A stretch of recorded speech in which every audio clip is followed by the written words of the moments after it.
Car હું ચલાવીશ, તમે બાજુમાં બેસીને આરામ કરો મસ્ત. સીટ બેલ્ટ બાંધી લો. આ શું કરો તમે?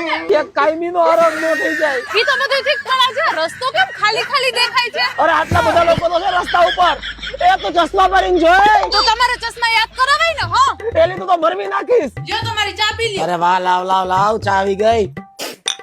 આમાં શું નાખ્યું ડોબી? એવું તો વળી શું થયું? લાવો જોઈને.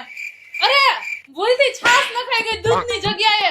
ચશ્મા નહોતા મળતા ને, ચશ્મા નહોતા પહેર્યા. તમે જોયો મારો ચશ્મા કે ગોતાવો ને? પણ તો હાથે ગોતી લે ને. ચશ્મા વગર ચશ્મા ક્યાંથી ગોતું? તમે પણ. અરે તું હાલ હાલ હાલ, તું હાલ હાલ હાલ. અરે આ તમે મને ક્યાં લઈ આવ્યા? હવે તું કા હાલતા ચશ્મા ખોઈ નાખસ કે તોડી નાખસ? હવે તમે જ મારા ચશ્મા ઉપર સુઈ ગયા હતા. ક્યોર સાઇઝ લેસર સેન્ટરમાં તારા નંબર જ ઉતરાવી નાખીએ છે. જો મારી આંખને કઈ થયું ને તો તમને જ એક સારવાર કરી દઈશ. અરે કાઈ નહીં થાય. ડોક્ટર પરિમલ દેસાઈ ને ડોક્ટર આદિત્ય દેસાઈએ 4 લાખથી વધુ ઓપરેશન કર્યા છે. એ સાચે? હા તો બધી ટાઈપની લેસિક સારવાર થાય છે ને, એટલું જ નહીં, આખા ઇન્ડિયાનું આ પહેલું આઈસીએલ ક્લિનિક છે. આઈસીએલ એટલે? અરે એડવાન્સ ટેકનોલોજી છે. જો લેસિક થી ન થાય ને તો આઈસીએલ ઇમ્પ્લાન્ટેશન થી તો 1 થી લઈને 30 સુધીના નંબર ઉતરી જ જાય. પણ તોય મને બીક લાગે. અરે તું બી માને. હવે આ લોકોને 30 વર્ષનો અનુભવ છે અને એટલું જ નહીં, સાહેબને પ્રેસિડેન્ટ એવોર્ડ મળેલો છે, એટલે ચિંતા કરવાની કઈ જરૂર જ નથી. તમારે મને આ બધું પહેલા કહેવાય ને. હવે તો હું ક્યોર સાઇટમાં નંબર ઉતરાવી જ નાખીશ. અને આપણે હવે જેટલી જગ્યાએ ગયા હતા ને ફરવા, ત્યાં પાછા જાશું હો ને. એટલે કા અરે હવે એ બધી જગ્યાએ હું પાછા ફોટો પડાવીશ ને ચશ્મા વગર. મસ્ત મસ્ત આવશે ફોટો.